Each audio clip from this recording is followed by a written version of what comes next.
Bonjour à toutes et à tous. Donc, merci d'être aujourd'hui ici à Lille pour cette conférence de presse d'annonce de composition du match France-Uruguay. Je laisse donc la parole à Fabien Galtier et Anthony Gelonge. Bonjour à tous.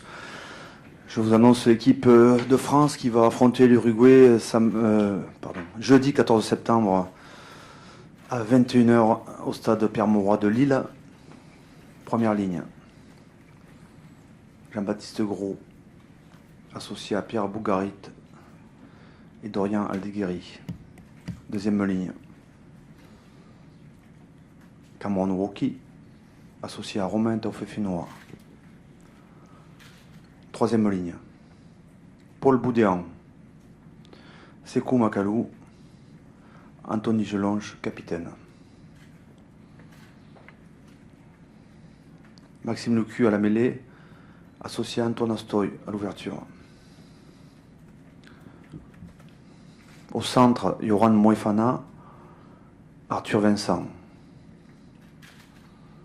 Aux ailes, Gabin Villers, Louis Biel-Barré. À l'arrière, Melvin Jaminet. Les finisseurs, Peato Movaca, Reda Vardi, Sipili Falatea, Bastien Chalureau, Thibaut Flamand, François Cross, Baptiste Couillou, Thomas Ramos. Si vous avez des questions, nous sommes à votre disposition. On lève la main et on se présente avec le nom de son média, s'il vous plaît. Bonjour à tous les deux, Pierre Robin pour Canal+. Question pour Anthony. Déjà, qu'est-ce que vous ressentez là d'être capitaine du 15 de France, surtout après ces 7 mois? Est-ce que vous avez douté un peu pendant votre rééducation ou alors vous étiez sûr que vous seriez présent pour cette Coupe du Monde? Merci. Bonjour à tous. Je suis très content de revenir. C'est sûr, j'ai douté au début de ma rééducation, mais je savais que j'avais 6 mois et que j'avais vraiment en tête de cette Coupe du Monde. Je voulais bosser très fort. Je pense que j'ai travaillé très fort pendant ces 6 mois. Je me suis donné la chance de revenir et aujourd'hui revenir pour ce match de Coupe du Monde en étant capitaine, c'est une énorme fierté pour moi et je ferai tout pour amener mes coéquipiers vers la victoire.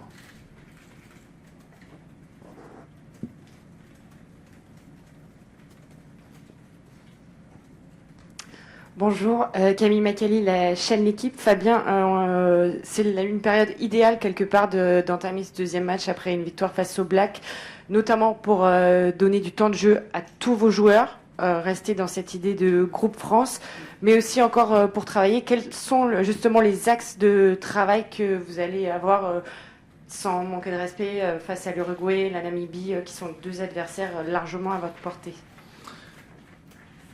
Déjà, l'enjeu pour nous, c'était de constituer la meilleure équipe de France du moment. Et je vous ai annoncé la meilleure équipe de France du moment, qui réunit de la fraîcheur, qui réunit de la préparation, qui rassemble des chemins différents, mais qui depuis nos 4 années vécues ensemble, aujourd'hui constitue la meilleure équipe de France du moment pour ce match.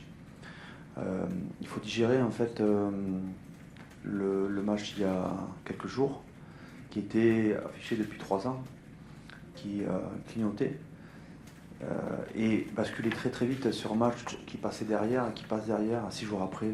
Et l'enjeu il est là pour nous, c'est-à-dire que basculer et enchaîner derrière cette sémaphore qui était là depuis 3 ans et que l'on voyait au loin, et se projeter maintenant en peu de temps en fait sur cet adversaire qui est l'Uruguay. Nous avons constitué une équipe qui s'est préparée, en tout cas qui nous semble la meilleure possible pour affronter cet adversaire, et la plus complémentaire à tous les niveaux, en termes de fraîcheur, en termes de motivation et en termes d'association.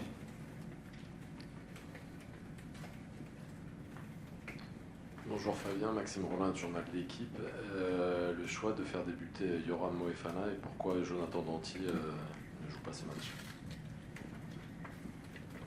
Là aussi, c'est une histoire de choix, de décision et d'analyse. Il nous semble qu'aujourd'hui, Yoran Moefana prêt à jouer ce match, à enchaîner une deuxième fois au centre. Et, Jonathan Danty était candidat, bien sûr, était postulé pour ce match. Nous avons décidé de positionner Yoram en 12 parce que nous semble que sur la dynamique que nous voulons entraîner et sur aussi, nous avons une vision aussi des temps de jeu des associations depuis maintenant le 7 matchs. Donc là, ça va être le 6e match. Et Jonathan Danty a déjà joué 3 matchs affilés consécutivement. Donc dans l'équilibre, dans la volonté aussi d'homogénéité et en vue du parcours, du chemin qui nous semble devoir prendre sur le mois de septembre et octobre, la décision de Yoram nous semble plus cohérente pour jouer l'Uruguay. Bonjour Anthony, bonjour Fabien, Nicolas Dandry, Actu Rugby. Anthony, tu as déjà été capitaine avec le 15 de France, c'était lors de la tournée en Australie. Du coup, qu'est-ce que tu retiens de cette expérience? En quoi ça va te servir aujourd'hui? Et Fabien, durant cette tournée en Australie, qu'est-ce que tu retiens du capitanat d'Anthony? Merci. Moi déjà oui, c'est vrai que j'avais eu cette expérience sur la tournée en Australie. Ça s'était plutôt bien passé pour l'équipe, même si on n'avait pas gagné les 3 matchs, on avait gagné un match sur les 3 et on avait accroché les deux autres matchs. Ça s'était joué à pas grand chose alors qu'on nous promettait l'enfer. Mais je crois que ça m'a fait grandir cette tournée, que ce soit en tant que capitaine et leader. Et aujourd'hui je me sens tout à fait capable d'avoir ce capitaine lors de ce match. Ce que je retiens de cette expérience-là, c'est un moment difficile, la tournée en Australie. On est enfermé pendant 17 jours dans un hôtel, on ne voit personne. La nuit, on sort pour s'entraîner. Et on nous libère 10 jours pour faire 3 test matchs avec une équipe qui est une équipe entre guillemets de développement, puisque les demi-finalistes étaient restés en France. Et en fait, ce moment-là, il ressemble en fait aussi à nos 4 années. C'est-à-dire qu'on a eu des moments difficiles dans ces 4 années, et notamment cette tournée-là qui avait été très particulièrement éprouvante, puisqu'on avait joué ensuite 3 test matchs en 10 jours. Et chaque fois, il nous a semblé qu'on passait au révélateur. Ce que je dis au révélateur, c'est-à-dire que au révélateur des hommes et des âmes dans ces moments difficiles. Et Anthony était le capitaine, était notre capitaine. Et chaque fois qu'on a eu ces moments difficiles, notre équipe, notre groupe a fait union autour des hommes et des âmes. Et donc c'est un moment de construction, comme beaucoup d'autres dans notre vie de groupe depuis 4 ans. Bon, bonjour Fabien, bonjour Anthony, Romain Baeux du Parisien. Anthony, tu t'es fait opérer il y a un peu plus de 6 mois. Est-ce que dans cet intervalle de temps, il y a des moments où tu as douté, où tu t'es dit que ça n'allait pas être possible pour toi à la Coupe du Monde? Est-ce que tu peux nous raconter un petit peu ton retour? En fait, oui, je me suis fait opérer le 6 mars maintenant, ça fait un peu plus de 6 mois. Et peut-être qu'au début j'ai eu des doutes, mais j'avais toujours en ligne de mire cette Coupe du Monde et chaque étape que je passais, elle se passait avec succès. J'ai changé un peu d'endroit, je suis allé 5 semaines avec Bruno Boussago, le kiné de l'équipe de France à Montpellier, puis après j'ai fait 1 mois au Stade Toulousain, je suis allé 1 mois au CERS à Cabreton. Tout ça, ça m'a fait changer d'environnement et ça m'a beaucoup aidé. Et chaque fois, je passais les étapes avec succès et ça me comment dire, je rentrais pas dans une routine, quoi. Et c'est ça le truc qui a été le plus positif pour moi. Et aujourd'hui, je me suis donné les moyens de pouvoir arriver à accrocher cette Coupe du Monde et je donnerai tout maintenant parce que je sais que maintenant mon genou il tient bien, j'ai le feu vert de tous les chirurgiens, que je les kinés qui m'ont suivi depuis le début et moi dans ma tête je suis à 100%, donc avec ça on peut réussir de belles choses, oui. Bonjour messieurs, tout au fond, Wilfried Templier, RMC Sport. Fabien, il vient d'en parler, quel regard tu portes sur ces 6 mois et demi? C'est pas donné à tout le monde quand même de revenir de cette blessure en 6 mois et demi. Vous l'avez accompagné, suivi. Quel regard tu portes sur ce retour? À l'image de nos 4 années, c'est-à-dire que on se souvient de cette soirée d'Écosse, face à l'Écosse à Paris, qui était une soirée de victoire, mais qui était une soirée difficile pour le groupe, puisqu'on savait qu'Anthony s'était blessé. Anthony, il représente le groupe parfaitement, c'est-à-dire que durant ces 4 années, on a été parfois durement impacté, on a eu des moments difficiles qu'on n'a pas vu venir parfois, sur le plan du jeu, sur le plan de l'adversité, sur le plan de l'environnement. Et une fois de plus, le groupe a toujours fait corps et les hommes ont été forts, ils ont été forts. Je l'ai répété, c'est les hommes et les âmes, et ce qui constitue notre groupe, et la force de notre groupe, elle se situe là. La détermination, la confiance, la solidarité. Et on avance comme ça, avec ce capitaine aujourd'hui qui est Anthony. Oui, bonjour à tous les deux. Fanny Le Cheristrier, Radio France. Est-ce que, question à Anthony, et peut-être que Fabien vous pourrez confirmer ou non, mais est-ce que vous pensez que vous êtes doté d'une force mentale assez hors norme pour être revenu aussi vite aussi? Ça je sais pas, mais après je suis d'un monde où le mental ça prenait beaucoup de place depuis que je suis tout petit. Je suis quelqu'un de la campagne, donc ça aide aussi, je pense. Et je crois que cet objectif aussi qui est en ligne de mire m'a beaucoup aidé à revenir vite et fort. Et je crois que cette blessure va m'avoir fait beaucoup de bien et va m'avoir fait grandir. Oui, puis je rajouterai le groupe autour d'Anthony, c'est-à-dire il en a parlé, Anthony, c'est de la partie médicale bien sûr, qui a tout donné pour lui, que ce soit bien sûr autour de l'équipe de France, mais aussi à Toulouse, à Cap-Breton. En fait, nous, on est l'équipe de France et on est l'équipe de tous les Français qui veulent bien nous accompagner. Et Anthony, il a été accompagné par les compétences médicales de Cap-Breton, de Toulouse, de l'équipe de France, puis après par les préparateurs physiques de Cap-Breton, puis de l'équipe de France, et puis après les joueurs qui sont autour de lui. Et on se nourrit de ça. On se nourrit du regard des autres et de la bienveillance et de la force du groupe. Oui, bonjour. Louis Cloget pour la Nouvelle République. Dans la suite de ce que vous venez de dire, je voulais associer Arthur Vincent aussi, qui s'est fait 2 fois les croisés. C'est symbolique aussi de la force de ce groupe, d'avoir côte à côte 2 joueurs qui ont 2 graves blessures. Et ça donne de l'espoir pour ceux qui sont en mise en route, pour tous les sportifs qui se laissent grassement. Je voudrais pas que cette conférence de presse devienne une sorte d'hôpital de campagne et de bilan médical. Mais c'est vrai que le risque zéro n'existe pas dans le rugby. Ça fait partie de ce jeu. On vit avec. Aujourd'hui, on a Julien qui est avec nous et qui se soigne et qui va revenir. On a Sialibaï qui est avec nous, qui se soigne et qui va revenir. On pense à Romain, on pense à Paul Villemc.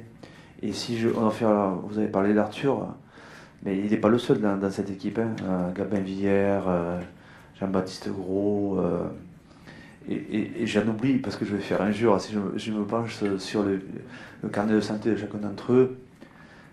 Il est bien rempli, quoi. Hein. Il est bien rempli, mais parce que la première qualité de ce groupe, et de ces joueurs, c'est qu'ils ils portent leur corps sur la ligne. Ils défendent la ligne avec leur corps, leur cœur et leur âme. Bonjour, Amaya Cazenave, Canal+. Anthony, je voulais savoir, dans cette Gers Connection qu'il y a au sein de cette équipe de France, est-ce que vous aviez échangé avec Antoine Dupont, l'autre capitaine, et aussi votre ami? Échangé par rapport au capitanat, par rapport au leadership, par rapport à les discours, les mots? Ouais, c'est sûr, mais ces joueurs-là, ils vont m'aider même tout le long de ces 3 jours qui viennent au match aussi, parce que même s'ils ne sont pas sur la feuille de match, ils ont leur mot à dire. C'est tout un groupe, c'est tout le monde qui prend des initiatives, tout le monde a le droit à la parole dans ce groupe, et je crois que c'est ce qui fait la force de ce groupe. Donc moi, depuis le début, même si je jouais pas jusqu'à maintenant et que j'étais en convalescence, si j'avais envie de dire quelque chose dans le groupe, j'avais le droit également. Donc même Antoine, Greg, Gaël, Charles, Julien, les gars forts de cette équipe, ils parlent tout le temps. et amène les troupes. Bonjour Fabien, Nico Zanardi Midol. Je voulais te faire parler de Sékou Makialou, qui a été de pratiquement toutes les feuilles de match pendant 4 ans, de beaucoup de feuilles de match, qui après une phase de préparation peut-être un peu en deçà de Paul Boudéan avait perdu sa place sur le banc. Comment il l'avait vécu et surtout qu'est-ce que vous attendez de lui jeudi?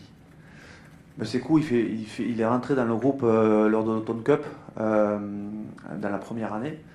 C'est un joueur qui avait déjà connu, qui a eu déjà quelques caps auparavant. Et c'est un joueur qui a un potentiel extraordinaire à part. Il y a point fort unique, c'est-à-dire la vitesse. Il va à 37 km/h, le sens du timing, le sens du placement. Et il a eu l'occasion de participer à de belles batailles jouées par cette équipe de France, par ce 15 de France. Je ne parlerai pas de perdre sa place, c'est pas comme ça qu'on parle, c'est que nous, il y a une sorte d'émulation collective autour de ce maillot. Et c'est vrai que Paul Boudéan, il était déjà venu avec nous depuis quelques temps, mais il n'avait pas pu enchaîner parce qu'il a été blessé. Et Paul Boudéan a su, comme je dis souvent, entrer dans ce vestiaire et prendre le maillot. Mais nous sommes un groupe de 33 aujourd'hui et nous comptons énormément sur ses coups, sur ses qualités, dans notre collectif bien sûr, dans notre collectif. Donc je pense qu'il n'y a pas de compte à rendre de la part de chacun d'entre eux. Ils n'ont pas de mission impossible, ils ont juste le devoir de jouer, voilà, de jouer avec leur qualité, avec plaisir. Ce n'est qu'un jeu. Et nous avons envie de jouer avec plaisir, avec joie dans cet événement qui est extraordinaire. Donc on ne peut pas parler dans cet événement qui est la fête, qui est notre fête, qui est la fête de notre sport, de perdre quelque chose lorsqu'on est dans le groupe France et que lorsqu'on est aligné titulaire pour jouer face à l'Uruguay. On a juste envie je pense que c'est plutôt envie de vivre et de jouer des instants de passion. Parce que c'est notre passion avant tout, et c'est notre jeu. Donc, dernière question. Philippe Lafont, France Télévisions, bonjour Fabien, bonjour Anthony. J'aimerais que tu te rappelles assez précisément, si tu peux pour nous, le moment où tu as su que tu allais pouvoir jouer, la certitude que tu as acquise de pouvoir jouer. Peut-être moi je peux vous dire quand je lui ai dit qu'il serait capitaine. Oui. Non, je ne dis pas.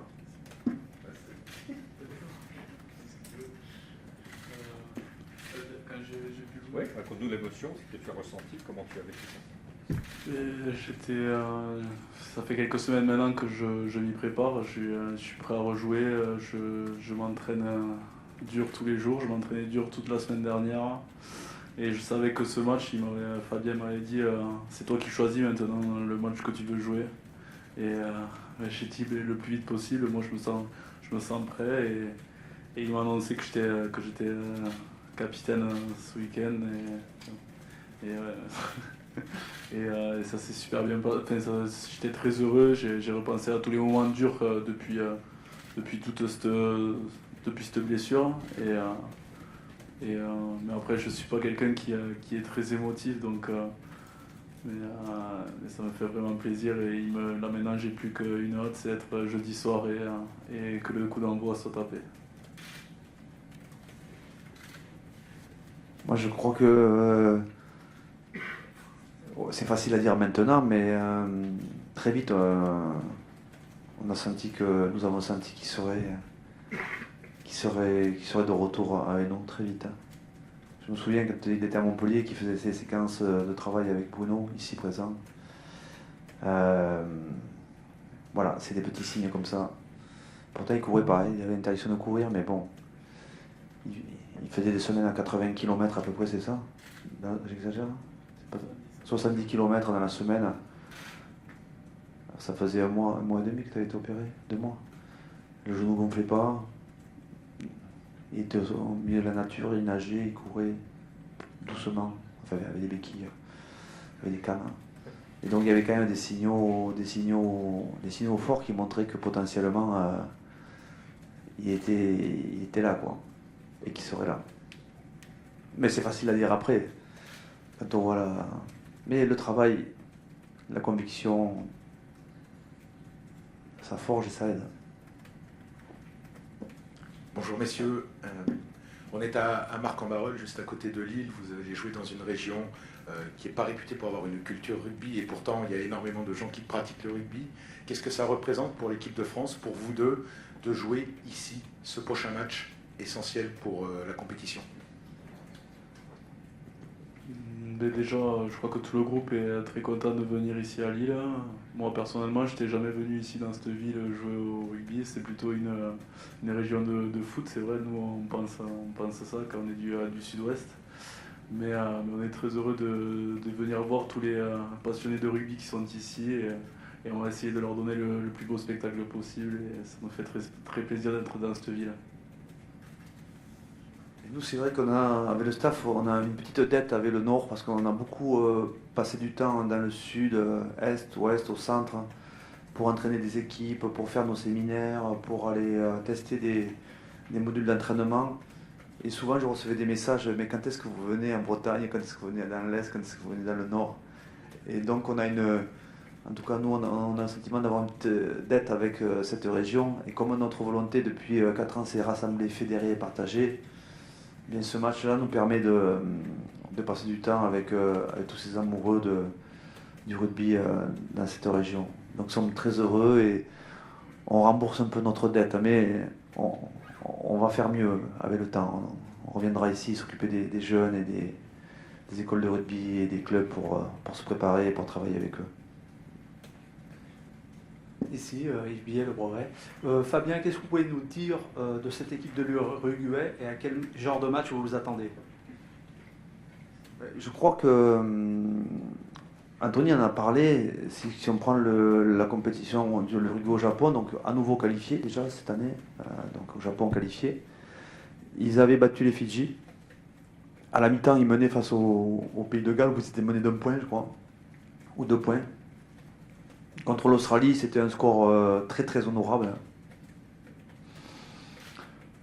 Une équipe d'Amérique du Sud avec des valeurs de combat, des vertus de combat essentielles, un cœur gros comme les équipes d'Amérique du Sud. Mais l'Uruguay est un pays à part, et donc avec ces valeurs fondamentales qui sont notamment au niveau du combat et de l'orgueil qui sont très élevés. Donc on s'attend à une équipe en face qui va avoir beaucoup d'énergie et beaucoup d'agressivité. Merci à tous. C'est donc la fin de cette conférence de presse. Merci. Donc, le prochain binôme, ce sera Melvin Jaminet et Sekou Makalou.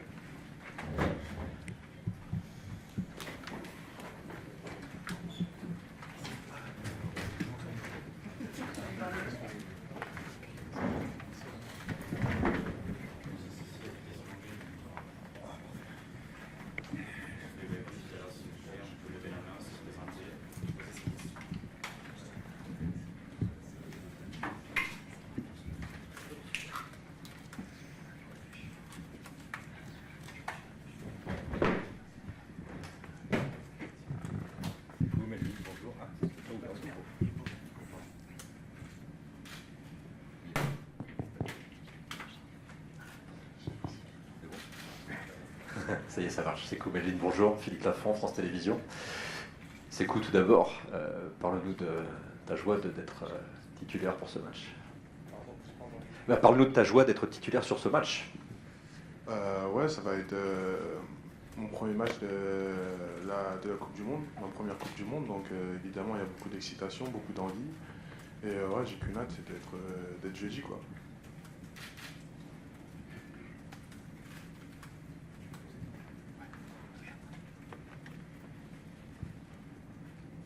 Bonjour messieurs, Winnie à RMC Sport.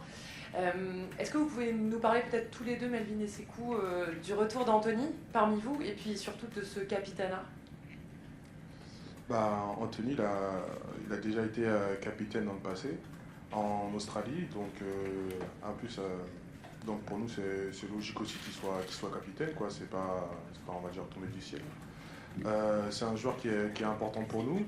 Il a fait, comme tout le monde nous dit, une course contre la montre. Il a réussi et on est très content de l'avoir parce que c'est un leader, c'est un joueur très important aussi sur le terrain comme en dehors. Donc franchement, c'est que du bonus de l'avoir. Bonjour. Ouais, comme l'a dit Sekou, je pense qu'on est tous très contents dans l'équipe du retour d'Anthony. Il a prouvé qu'il avait une force mentale de revenir. Je pense que personne a de doute sur ses capacités physiques à être à 100% pour le match. Et c'est un bonus pour l'équipe et je pense qu'il va prendre du plaisir et nous on va avoir du plaisir à l'avoir sur le terrain aussi. Bonjour à tous les deux. Question pour Melvin, comment vous vivez cette Coupe du Monde? La prépa était pas difficile, mais vous étiez en balotage avec Brice, vous êtes rentré dans la liste, et puis il y a eu cet essai face à la Nouvelle-Zélande. Comment vous vivez tout ça, ce retour en grâce en quelque sorte? Forcément, ça fait du bien mentalement. J'ai eu une saison qui était assez compliquée à cause des blessures. Je suis arrivé à la prépa, j'étais un peu incertain mentalement parce que voilà, j'avais pas fait d'entraînement à haute intensité depuis ma blessure. Très content que la cheville était à 100%. Voilà, une fois que j'ai su que la cheville était à 100%, j'ai pu basculer mentalement et être à fond dans cette prépa. Et après, comme je disais, comme je discutais avec ma famille, je voulais avoir zéro regret. Et dès qu'on avait affaire à moi, que ce soit pour les matchs ou pour l'entraînement, je me suis donné à 100% et je suis content que ça me réussisse contre les Fidji et vendredi contre les Blacks où je marque mon premier essai. Bonjour à tous les deux, Fanny Le Cheristrier, Radio France. On a parlé pendant des années de ce match face aux Blacks. Maintenant, il faut continuer. Est-ce que c'est compliqué de retrouver la motivation et de repartir face à une équipe inférieure au niveau par rapport aux Blacks? Bien sûr, c'est vrai qu'on attendait ce match depuis presque 3 ans, je crois, depuis le tirage. Ça a été un match très important pour nous qu'on a préparé depuis longtemps. Après, pour se préparer face à l'Uruguay, faut se dire aussi que le rugby, il n'y a aucun match facile, je pense. Il n'y a aucun match facile. Ça va être compliqué jusqu'au bout. C'est vrai qu'ils sont 17e ou 21e, je ne sais plus. 17e, je crois. Donc, va falloir garder le cap. Et ce qui est bien, c'est qu'on est en France, on est chez nous, donc on a obligation de gagner. Le public nous donne beaucoup de motivation, donc on a envie de leur faire plaisir, de leur rendre toute l'énergie qu'ils nous donnent. Donc voilà, il n'y a pas trop de questions à se poser, quoi.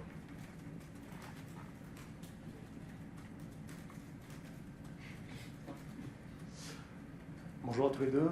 Melvin, il y a beaucoup de surnoms dans ce groupe. Vous avez tous beaucoup de surnoms. Est-ce que tu peux nous dire quels sont vos surnoms à tous les deux au sein du groupe?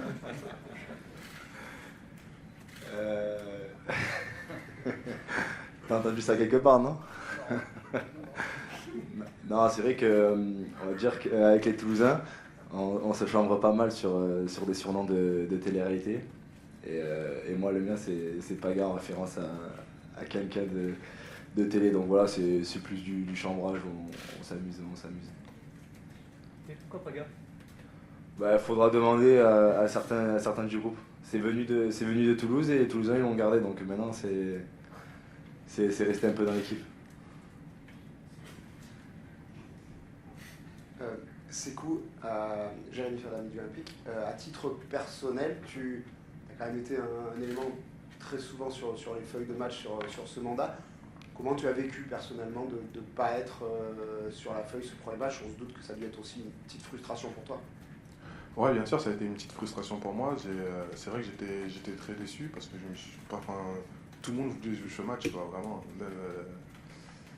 Même mes amis d'enfance ou quoi que ce soit, tout le monde voulait jouer ce match. Et c'était un match aussi que j'attendais, avec l'atmosphère, tout ce qui est autour de ce match, j'avais vraiment envie de jouer, quoi, comme tout compétiteur dans ce groupe, n'importe qui aurait voulu jouer ce match. Et après, franchement, j'ai vite basculé quand j'ai vu que les gars avaient gagné. Donc franchement, et je me suis dit surtout qu'il y a plein d'autres matchs à arriver, quoi. Il y a plein d'autres matchs qui arrivent. Donc franchement, ça va quoi.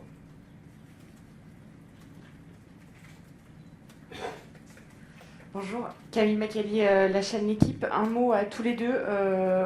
Vous avez 3 semaines avant de retrouver le deuxième gros morceau de cette poule, l'Italie. Est-ce qu'en ce moment, l'ambiance est un petit peu plus légère, même si on travaille énormément, on le sait. C'est aussi une carte à jouer pour certains, ceux qui n'étaient pas sur la première feuille de match. Mais est-ce que l'ambiance au sein du groupe est redevenue un petit peu plus légère maintenant que le gros morceau est passé? Juste avant ça, il y a la Namibie, je pense, à Marseille. Donc ça va être aussi un match très important pour nous. Faut pas, comme j'ai dit tout à l'heure, faut prendre aucun match à la légère. On ne peut pas se permettre de faire de faux pas. Et c'est vrai qu'on va se retrouver après dans 3 semaines contre l'Italie. Comment dire, genre, ça va être aussi un match très important. Donc je pense que le mental de l'équipe n'a pas bougé, c'est qu'on doit tout gagner et qu'on lâchera rien. On lâchera rien jusqu'au dernier moment. Donc voilà.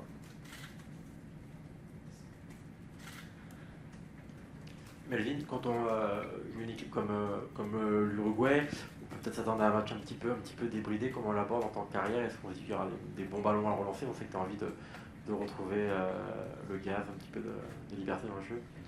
Non, forcément, c'est sûr qu'on peut se dire ça. Après, on a très peu de matchs à analyser sur cette semaine. On s'est plus concentré sur notre jeu, ce qu'on devait faire, à mettre notre système de jeu en place. Si il faut relancer, je relancerai. Et s'il faut taper, ben, je taperai. Voilà, tout simplement. Je veux pas non plus surjouer, je veux pas en faire plus, me montrer plus. Voilà, je ferai ce qu'il y a à faire sur le moment. Et je ne me poserai pas de questions. Bonjour à tous les deux. Une question très simple sur le lieu où vous allez jouer, ici, Lille, la région lilloise. Est-ce que vous étiez déjà venu? Qu'est-ce que ça représente pour vous de venir apporter le maillot de l'équipe de France dans cette région où il y a beaucoup de rugbyman, il y a plus de 10 000 licenciés? Est-ce que c'est important? Est-ce que vous avez l'impression que vous allez apporter quelque chose en plus? Pour ma part, oui, c'est la première fois que je viens à Lille. Je suis toujours très excité de découvrir des stades. En plus, voilà, je sais que ce stade il est fantastique. Donc je vois, il y a énormément d'excitation. Et forcément, l'envie de donner aussi aux supporters l'envie de venir au stade, l'envie de nous regarder, de nous supporter. Je pense que voilà, on a tous cette excitation de montrer un beau visage et de jouer un beau rugby. Bonjour messieurs, Wilfried Templier, RMC Sport. Melvin, sur ce sujet du soufflet qui ne doit pas retomber, est-ce que le staff vous challenge depuis l'après-blague tous les jours à vous répéter ça, ou est-ce que vous êtes des grands garçons et vous savez que, enfin voilà, inconsciemment ça peut retomber mais ça ne doit pas, est-ce que vous le savez? Oui, il nous le répète. Je pense que voilà, le fait d'avoir gagné les blagues, forcément ça permet de s'enlever ce gros morceau de la tête. Après, comme tu viens de le dire, il faut rien relâcher. Le staff est là pour nous le rappeler. Même quand le matin on se réveille et qu'on ne remplit pas des documents, ils sont là pour nous rappeler. C'est simplement pour faire avancer l'équipe, pour qu'on soit tous au top. Et je pense que c'est comme ça qu'on arrivera à faire de belles choses. Messieurs, question peut-être plus pour Sékou, mais le retour d'Anthony à l'entraînement à haute intensité, est-ce qu'il a l'écrou, il fait encore plus mal? Comment il est depuis qu'il a repris le jeu avec contact? Même aussi peut-être que vous y êtes confronté. Franchement, il est en forme.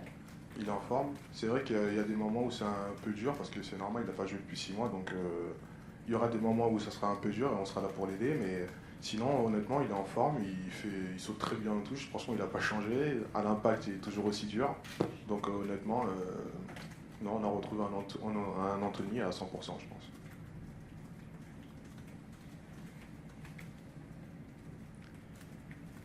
Merci. Merci. Merci. Ça a été là, merci.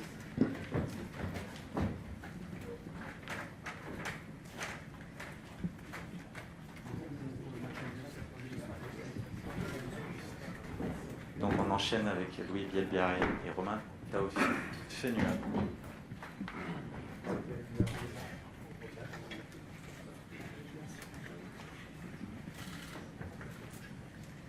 Bonjour, Camille Macali, la chaîne L'équipe. Louis, voilà, ascension fulgurante, tu es un petit peu l'ovni du mandat de Fabien. Premier match de Coupe du Monde, est-ce que tu réalises réellement et voilà, quel est ton état d'esprit, comment tu te sens? Bonjour. Ah, ça marche. Non, je suis évidemment super content. C'est vrai que tout va très vite pour moi depuis un petit bout de temps, je n'arrive pas forcément.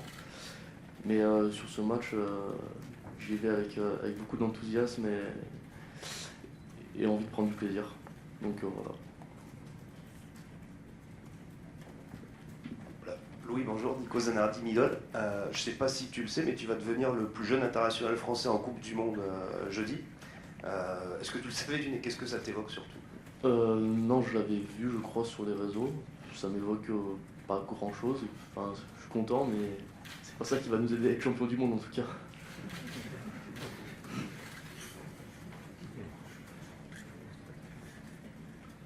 Romain, FBA du Progrès.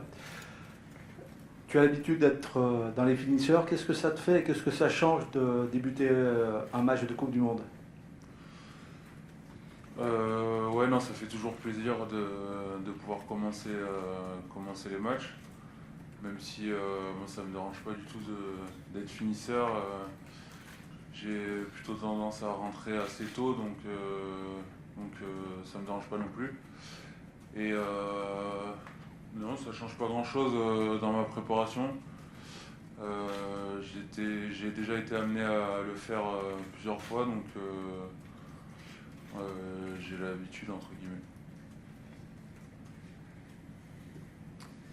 Bonjour à tous les deux, question pour tous les deux. Est-ce que on est toujours autant sous pression dans le groupe, ou alors avec la victoire face au Black, avec ce match qu'on attendait depuis maintenant très longtemps, voilà, c'est un petit peu retombé, c'est un petit peu plus calme et agréable et plus léger plutôt?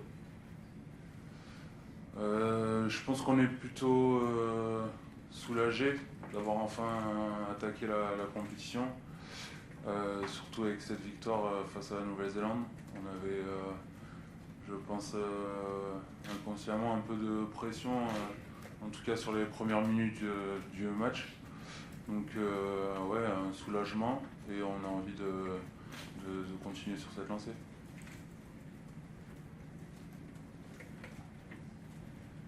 Bonjour Louis, Johan Lesoriès, Sud-Ouest. Tu devais passer tes partiels début septembre. Au lieu de ça, tu te retrouves à jouer une Coupe du Monde avec le 15 de France. Comment tu vis ça? Et est-ce que c'est pas de plus en plus difficile pour toi de jongler entre les deux? Bah, c'est sûr que oui, j'avais des sessions de rattrapage là, début d'année, donc ça, bien sûr, je ne pourrais pas y aller. Non, oui, enfin, bien sûr que pour les études, c'est de plus en plus compliqué de faire les deux, mais je vais m'approcher. Ça va peut-être prendre un peu plus de temps, mais en tout cas, je vais aller au bout de mes études parce que j'ai envie de. Enfin, je pense que personnellement, ça me fait du bien aussi de ne pas penser toujours qu'au rugby. Et voilà, je pense qu'il faut le faire intelligemment pour que je reste bon au rugby, enfin pas que ça me prenne trop de temps non plus les études, et puis voilà, mais à terme, oui, j'aimerais bien sûr finir mes études et finir la formation que j'ai commencée. Bonjour Louis, Jeff Patureau, l'équipe. Comment tu as trouvé ta place dans ce groupe? On a l'impression que ça s'est fait naturellement. Avant, il y avait Emilien qui était avec toi cet été. Et depuis, comment tu as trouvé ta place? Est-ce que tu demandes beaucoup de conseils par exemple? Oui, évidemment, sûr que pendant la prépa, qu'Emilien soit avec moi, évidemment, on était ensemble en chambre, etc. Donc ça nous a permis tous les deux d'être plus intégrés au groupe. Mais depuis qu'il est parti, tout le monde est super sympa avec moi, mais comme avec les autres. Donc évidemment que ça aide pour être bon à l'entraînement et être dans de bonnes conditions pour les matchs. Bonjour monsieur, Wilfried Templier, MC Sport. Romain, une question pour toi. Est-ce que avec l'expérience que tu as avec d'autres joueurs, tu as un rôle justement dans l'approche de ce match, notamment dans le fait qu'il n'y ait pas de décompression après voilà, tout ce qui s'est passé au Stade de France, la victoire et tout. Et voilà, est-ce que vous êtes à l'abri de ça, justement?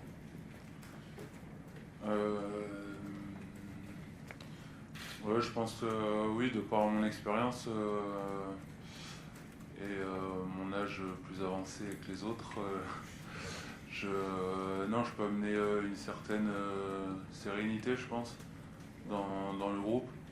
Voilà, je pense aussi que depuis 4 ans, on a su rester froid sur chaque match qu'on ait pu jouer. Et je pense que ça va être important aussi jeudi soir.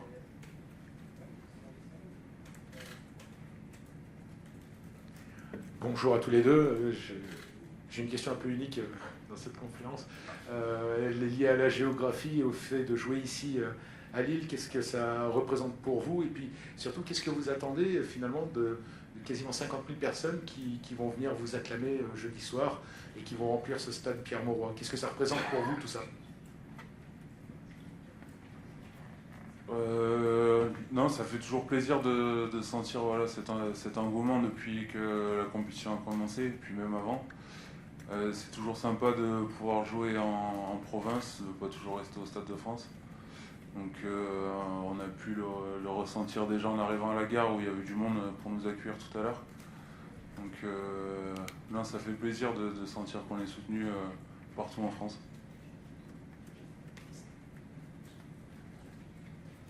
Romain, bonjour. Tu disais que tu étais un joueur d'expérience, 33 ans. Mine de rien, c'est quand même ta première Coupe du Monde que tu joues. Qu'est-ce que ça représente pour toi par rapport à ce que tu as vu, ta carrière, tout ce que tu as pu connaître dans ton parcours? Ouais, mon parcours en équipe de France est un peu en dents de scie, donc voilà, ça fait vraiment plaisir. C'est une grande fierté pour moi de disputer cette Coupe du Monde, surtout en France. Donc c'est ma première et dernière, donc ouais, non, ça fait plaisir et voilà, content que ce soit ici en France. Voilà. Bonjour, Amaya Cazenave, Canal+. Je voulais vous poser une question à tous les deux. Romain, vous disiez que ça vous étiez égal d'être finisseur ou titulaire. Comment vous ressentez dans ce groupe le fait que tout le monde participe à la fête? Là, il y a beaucoup de joueurs qui n'ont pas joué le premier match. Très concrètement, comment c'est dans l'émulation? Est-ce que tout le monde a son mot à dire? Est-ce que voilà, toutes les réflexions sont acceptées? Comment on fait pour que justement ce groupe il fonctionne à 33? Bonne question. Non, je pense que tous les 33 joueurs qui sont là, on a tous des rôles différents, que ce soit finisseurs, titulaires ou ceux qui ne sont pas forcément sur la feuille de match, mais tout le monde reste concerné parce que la compétition est longue. Là, il y en a 23 qui ont pu débuter, mais il y aura peut-être des blessures, des méformes ou quoi. Donc je pense que tout le monde reste vraiment concentré pour être prêt à rentrer s'il y a besoin.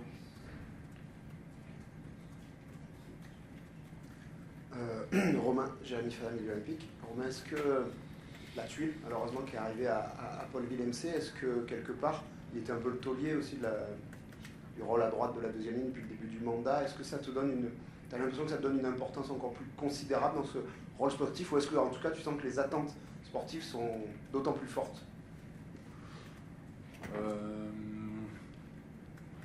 Non, pas forcément. J'avais l'habitude de bosser avec Paul, même si on était plutôt complémentaires. Moi, je devais finir ces matchs. Mais non, je sens pas plus que ça d'attente. C'est Thibaut qui a commencé le match la semaine dernière et il l'a très bien fait. Mais non, au niveau du sportif, je ne ressens pas forcément plus d'attente. Mon rôle est déjà, je le connais maintenant depuis 4 ans et il est déjà assez défini et j'arrive à prendre du plaisir là-dessus, donc pas forcément.